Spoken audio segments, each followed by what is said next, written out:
Alright guys, welcome back to the channel. Today we're going to take a break from the Green Power Ranger project and jump back into working on the 2001 Mustang Cobra. So, a couple things I've got going on. I think it's battery shot. I've had to jump it quite a bit. So, I got a few batteries laying around and I'm going to see if they fit. Next thing is I have a set of new plugs and coil packs. They're Pertronix, little upgraded coil packs. I'll show them to you here later. But we'll have to take this air intake off to get to this, and that side over there will be a lot easier. But it just seems like maybe the performance of the engine's a little bit dragging, slower with the starting, and it just overall feels like it just needs a plug change. And I've been into the plug-on coils before, and it's got original ones and it's got maybe some mismatched ones that I can't really tell the brand of it. So they've been into it before, but we're gonna go ahead and replace everything and make sure it's all new. So let's get started.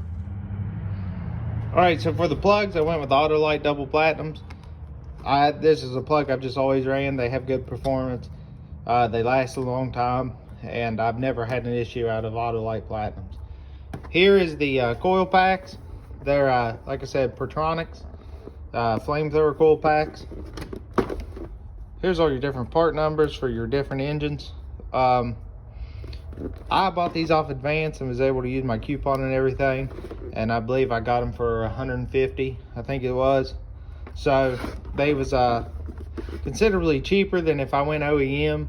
I know OEM on these vehicles was really good actually, and there has been troubles out of like the MSD or Excel ones, but I just figured I'd go ahead and go this route. I do run Pertronix ignition boxes and stuff on my classic cars to do away with the points, and they've been really good on that. So we'll give this a shot and I'll let you know how it goes. But first thing, I am gonna go ahead and just disconnect this battery and go ahead and take it out. I'm not sure if the battery I got, it's a lot larger than this, so we'll just have to see. All right guys, so got it into here, just used the 8mm to take the clamp off.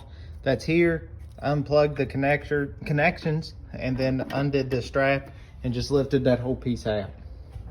Now my air filter does look kind of bad, but I want to put a cold air intake for this, so I'm not gonna worry about that. But then we take the two 10mm bolts that's out of this cover, take it off, and don't forget about your hose that's in your intake. It just pulls off. But right there's what this looks like. So you see I got 3 Motorcraft originals, and then see what this other brand is.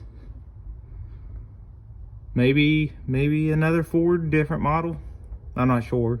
But we'll go ahead and we'll pull these out, and we'll pull the spark plugs out. So the gap on these spark plugs, about 0.53, 0.54, 0.54 I should say, is what I'll set the gap to, and put them in. We'll do this side, then jump to that other side. Let's get going. All right, so here's a look at the plugs. As you can see, the car is running really well. There's no oil deposits on it. There's no carbon deposits. You can just see the tips are worn. They're worn down. I believe these being Motorcraft, these are probably the original ones. This car's coming up on 100,000. So by the stock nature of everything else, I'm assuming these are probably stock also.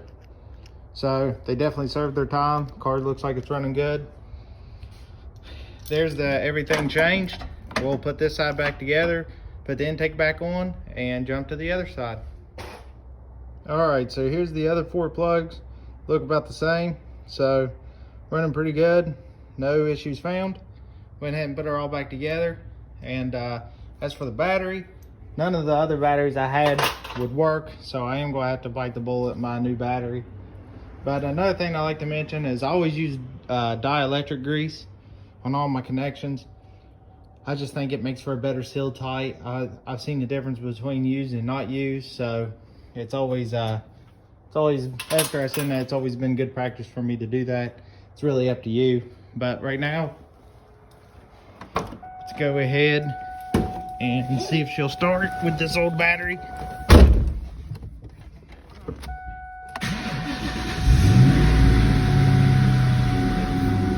Alrighty, so there you go. Now the next thing I was trying to do, I found an actual what I believe to be a missing fuse.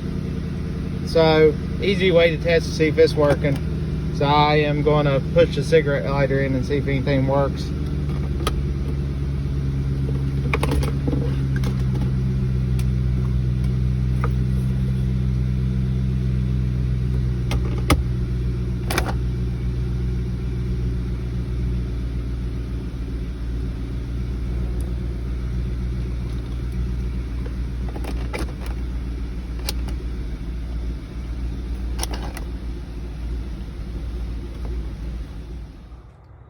All right, guys, that's another project done.